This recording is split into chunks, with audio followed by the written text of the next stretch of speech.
Salut à toi, bienvenue dans cette vidéo. Dans cette vidéo, je voudrais te parler du business en ligne encore une fois, comme d'habitude, c'est l'objet de cette chaîne, et comment tu peux faire vraiment de gros résultats. Je vois beaucoup de personnes qui font la même erreur, et j'ai fait aussi cette erreur, c'est de penser qu'au fric.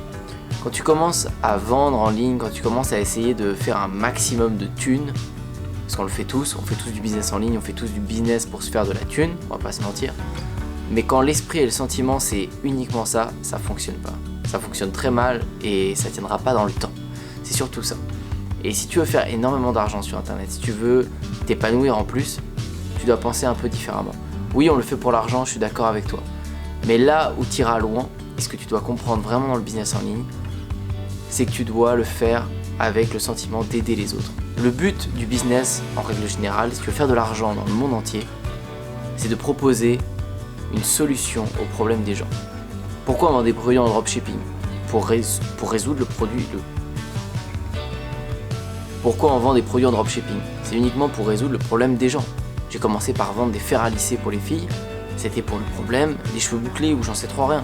Je savais même pas exactement quel était le problème, je connaissais même pas la niche du make-up. Je savais juste que des fers à lisser ça répondait à un problème pour le make-up. Mais encore une fois, j'ai essayé de faire ça que pour le fric. Ça n'a pas marché longtemps.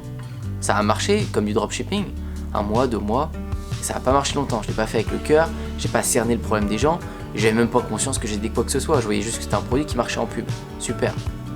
J'ai vendu après un truc pour les extensions pour les cils. Pareil, ça résoudait un problème, les filles, probablement qu'elles aimaient bien avoir les cils plus longs, qui poussent, j'en sais rien. Génial. J'ai vendu plein d'autres produits comme ça qui répondaient à des problèmes que je comprenais rien du tout. Avec de la publicité Snapchat, avec de la publicité Facebook, avec de la publicité Instagram, des influenceurs. J'ai fait plein de choses, des coques pour chats, pour chiens, des coques d'iPhone, enfin, j'ai fait plein de trucs. Et tout ça, sans jamais avoir le sentiment dans ma tête de me dire, là je suis vraiment en train d'aider les gens. Comment je vais pouvoir encore mieux les aider pour faire encore plus d'argent au final ? Et comment je vais pouvoir encore mieux les aider pour qu'ils me remercient, ils me rapportent de la valeur, ils me rapportent de l'argent. Tu apportes de la valeur aux gens, ils te redonnent. C'est comme ça que ça fonctionne. Quand tu fais du dropshipping comme un enfoiré, comme beaucoup de gens, comme je l'ai fait au début, ça peut pas marcher sur le long terme, et c'est ça la différence. Tu peux faire du dropshipping hyper bien.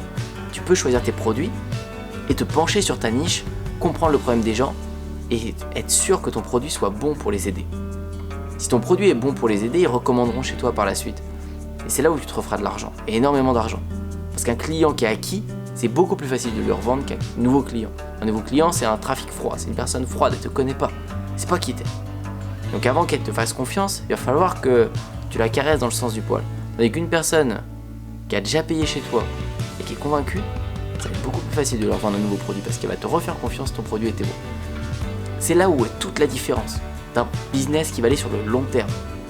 Si tu peux revendre à tes clients, ça ira sur le long terme. Si tu peux pas revendre à tes clients, ça veut dire que tu vas devoir toujours rechercher de nouvelles personnes. Ça ira pas sur le long terme. En tout cas, ça va être très dur, tu vas devoir t'essouffler beaucoup plus. Alors que si tes clients rachètent tout le temps, tu n'as plus qu'à te concentrer sur les nouveaux clients, et ces nouveaux clients rachèteront tout le temps.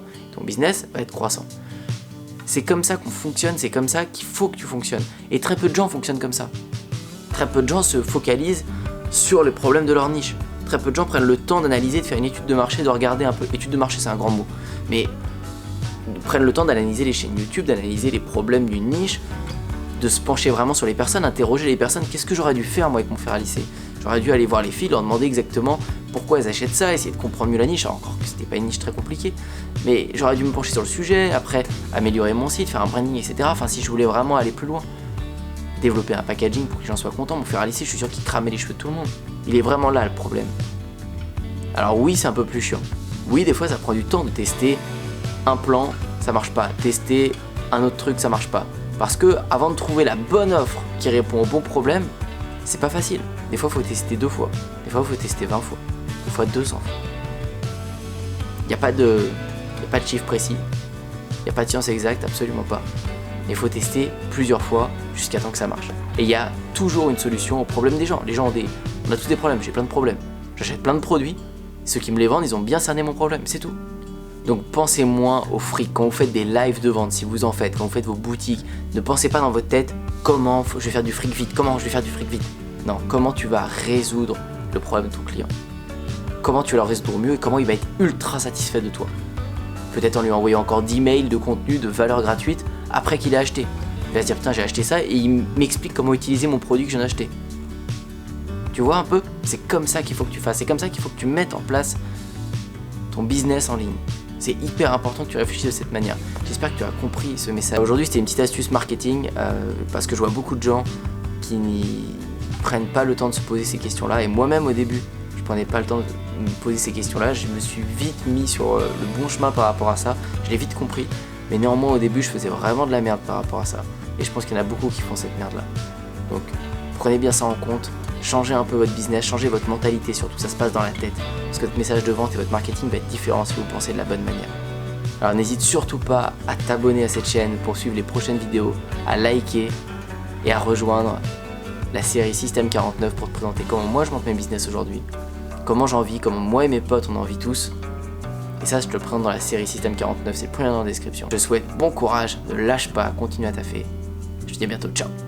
Merci Antoine, un grand merci parce que grâce à toi, j'ai pu démarrer et j'ai commencé à faire quelques ventes. Merci Antoine, c'est grâce à toi, c'est grâce au sous que j'ai pu gagner grâce à toi. Car ça va changer la vie de beaucoup de personnes. Je te remercie pour tout ce que tu as fait, pour le suivi que tu m'as apporté.